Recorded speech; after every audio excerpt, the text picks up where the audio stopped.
are the Nazis up to? They're trying to harness the energy of the black sun, and basically it's this energy source that they want to utilize and, you know, strengthen their army and win the war. But to get to the black sun, they have to go through the veil, which is basically a bridge between our reality and the black sun. So through the veil, they are utilizing different powers and things like that. And BJ actually gets his hand on an amulet that he can use, tap into the veil, and fight back the Nazis. So, how does that change up the gameplay with the whale? well, the veil helps in a variety of different ways. It, you know, sometimes it'll remove walls, for example, so you can have a lot of different paths in terms of the combat you want to pursue. Enemies will stand out. They kind of glow green. It'll show you grenade paths and things like that. But you also have powers that you acquire in the veil. One of them is called Meyer, which slows down time. So if you want to dodge a rocket, dodge bullets, perfectly time your shot and nail a guy in the head, or just watch somebody die slowly, Meyer allows you to do that. There are also other powers you can get in the game that really enhance the combat. That's the main thing about the veil powers, is to enhance the combat, because Wolfenstein is ultimately about fast-paced action, killing Nazis, lots of explosions, unexpected stuff, so we want to make sure the veil complements all those things. And of course you'll be killing a lot of normal Nazis throughout the game, but I understand there are some Nazis that have whale powers of their own.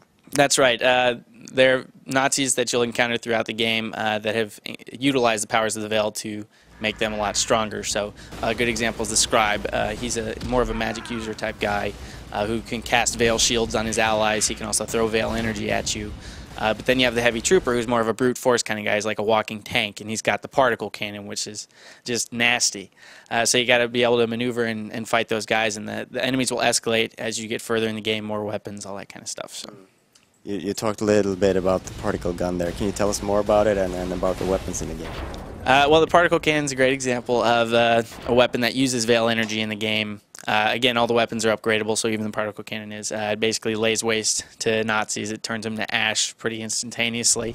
It's a lot of fun to use, and there are a lot of other weapons in the game that utilize veil energy that you'll get later in the game. It's a lot of fun. Sort of mixing the science fiction guns with the World War II guns that we all love to play around with. Yeah, exactly. And the nice thing about Wolfenstein is it gives us a lot of creative freedom, so you will experience a lot of things that you would not get in a regular World War II game, so all this supernatural sci-fi weaponry, for example. But the nice thing is we have an upgrade system, so treasure hunting, big thing in the Wolfenstein franchise, always has been. We've incorporated that into the game. You'll be able to upgrade all your weapons. So even a MP40, for example, which at the start is conventional, but you can slap a huge magazine on it, recoil suppressors, silencers, all that good stuff. Deck those guns out, and they suddenly become unconventional when they get Wolfenstein, I guess. Yeah, the intel is one of the treasures that you can find in the game. It kind of gives you some backstory as well as some foreshadowing in terms of what you can expect. But it also incorporates with the 3 factions that you interact with in the game. There's the Kreisau Circle, which is a civilian resistance in Eisenstadt that's fighting back against the Nazis. There's also the Golden Dawn, which is a group of scholars who research the occult. So throughout the game, if you experience anything weird, you can go talk to them. They might be able to give you some explanation. And then there's the Black Market, which are the guys that you talk to upgrade your weapons and everything. So, of course, with Wolfenstein, multiplayer is a key component. So, and you didn't show anything of that here today. Is there anything you can say about the multiplayer? What I can say about the multiplayer is we are listening. I'm on the forums all the time. Our website is now up, wolfenstein.com. I'll be on there. We know what the fans want. We love Return to Castle Wolfenstein's multiplayer. So basically take what made that experience great and throw in the veil, and yeah. Good things might happen. Yeah, exactly. You never imagine the possibilities. You never know. So, yeah. And when will we get to travel back to Wolfenstein then?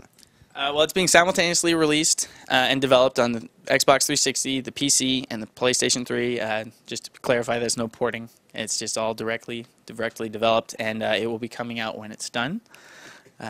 Typical in fashion. Yeah, you know, it makes it pretty easy on us, so yeah, I like that. Thank you for your time. Absolutely. Thanks for having me.